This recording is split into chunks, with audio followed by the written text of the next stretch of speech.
Hello everyone. Originally for the project, I chose an article about the Sunset Strip Music Festival that focused primarily on Slash and the lead singer from the Smashing Pumpkins. That is, until a good point was brought up. There's only so far you can go with such an article. It was then I decided to go into a different direction. I chose an article that said YouTube was going to have movies from the Sundance Film Festival for rent.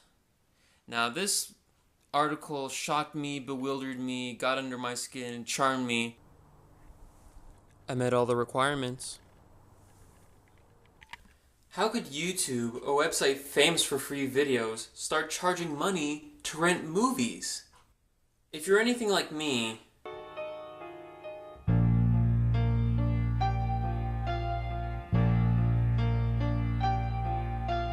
the last thing you want to do is pay for anything on YouTube. So I chose to delve deeper into this. According to some online articles, they seem to have a somewhat positive attitude about all this. I mean, one article points out from YouTube's blog that YouTube's actually trying to help these independent filmmakers get out there. Also, one of the common factors every article points out is that YouTube's movie rental suggests that they're trying to compete with such sites as Netflix. Possibly because Google's stocks are dropping. However, not everyone was thrilled about the idea. A number of articles and YouTubers expressed their dislike for having to pay a starting price of $3.99 for an unknown movie and only to be able to watch it once. Now here's the thing. The article was originally written in January of this year. So things have changed. Let's take a look. In case you can't tell, I'm on YouTube's movie page right now. And guess what? The free movies easily outnumber the rental movies that are featured on this page alone, 29 to 1. Think about it. Now, although the downside may be that most of the titles you get are really unknown movies, for the amount of free movies that you get, it's really not bad. Plus, they do have some, movies that you know, such as Night of the Living Dead, Look Who's Talking 2, and a handful of other movies. Also, some of these unknown movies are really violent, and they also contain some nudity. That's right, nudity. You can imagine my shock when I first saw Ninja Cheerleaders for the first time.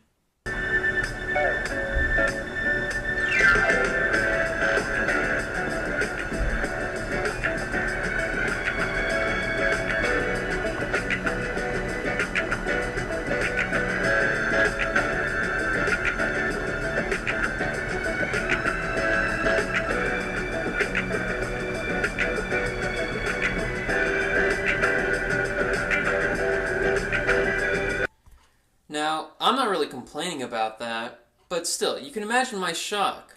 I mean, how could YouTube, a site that's almost notorious for censorship, offer such movies?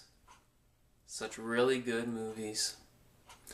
I decided to go to a reliable source to come up with my answers. After doing some research on Wikipedia, I've come to a somewhat obvious conclusion. The reason why YouTube can have such movies like this is because they're partners with, the big name people, like Lionsgate and NBC and Universal, all those kinds of people. That's why some regular Joe Schmo, like, Copper Cab, can basically post Two Girls, One Cup. However, if Lionsgate did, they could, because basically they're partners with YouTube. They have rights.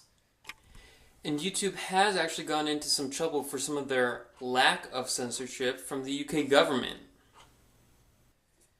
But what's my final thought on this? Well, I don't think it's really fair for YouTube to basically do something like that just because they're partners with the big name people. But people like myself, you guys, just anybody can't, put similar content up there. It's just not right.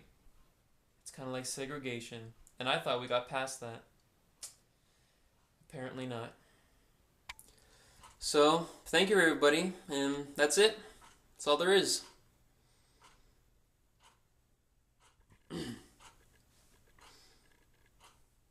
Bye-bye.